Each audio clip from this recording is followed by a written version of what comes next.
அவர்களுடன் எந்தவித ஒரு உறவிலும் அவர் சிக்கிக் கொள்ளக்கூடாது. இதுதான் என்னுடைய வேண்டுகோள். உங்களுடைய கருத்துக்களுக்கு மிக்க நன்றி திரு செல்வ பெருந்தகை. அடுத்ததாக நாம் தமிழர் கட்சியின் ஒருங்கிணைப்பாளர் சீமான் அவர்கள் நம்முடைய பேசலாம். சார் வணக்கம். நடிகர் விஜய் அரசியல் கட்சி தொடங்கியிருக்காரு. தமிழக வெற்றி கழகம் அப்படின்றதுக்கு பெயர் சூட்டப்பட்டிருக்கு. உங்களுடைய பார்வை என்ன? அது பேரு நல்லா இருக்கு. தமிழக வெற்றி கழகம்ங்கிற பேர் நல்லா இருக்கு. அதை வரவேற்கிறேன். ஏன்னா 2-3 பேர் பரிசீலிச்சுட்டு இருந்தாரு. அதுல இந்த பேரை தேர்வு செஞ்சிருக்காரு. ரொம்ப மகிழ்ச்சியா இருக்கு. அதுல அந்த திராவிடம்ங்கிற சொல்லு இல்லாததே பெரிய பெரிய மகிழ்ச்சி தான், பெரிய மாறுதல் தான்.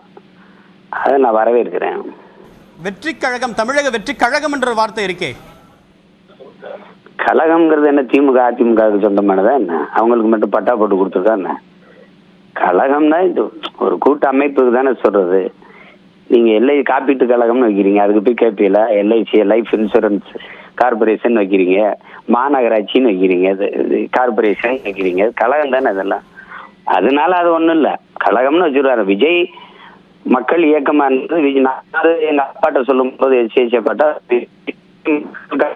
வைக்க சொல்லுப்பா, என்ன காங்கிரஸ் பிஎஸ்ஆர் காங்கிரஸ் மாதிரி விஜய் மக்கள் கழகம்னே இருக்குன்னு தான் நான் சொன்னேன். அவரு வெற்றி தமிழக வெற்றி மாற்றி வச்சிருக்காரு. வரவேற்கத்தக்கது.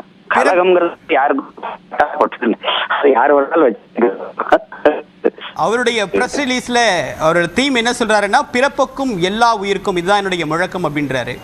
சோ அண்மை காலங்கள்ல நம்ம வேதம் சொல்லுது என்னங்க, அவர் பல முறை நாங்க எல்லாம் சொல்லிக்கிட்டு இருக்கிற சொல்றாரு. வேதம் தமிழருடைய மறை சொல்லுது, எல்லா உயிருக்கும் சிறப்பு செய்துள்ளல் வேற்றுமையான்.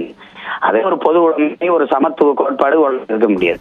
பல்லுயிர் ஓம்புகிறதும் இதெல்லாம் தான் உலகத்துக்கு அது சிறந்த கோட்பாடும் தத்துவமாகவும் ஒரு பொது மறையாகவும் இருக்காருன்னா அதை சொல்ற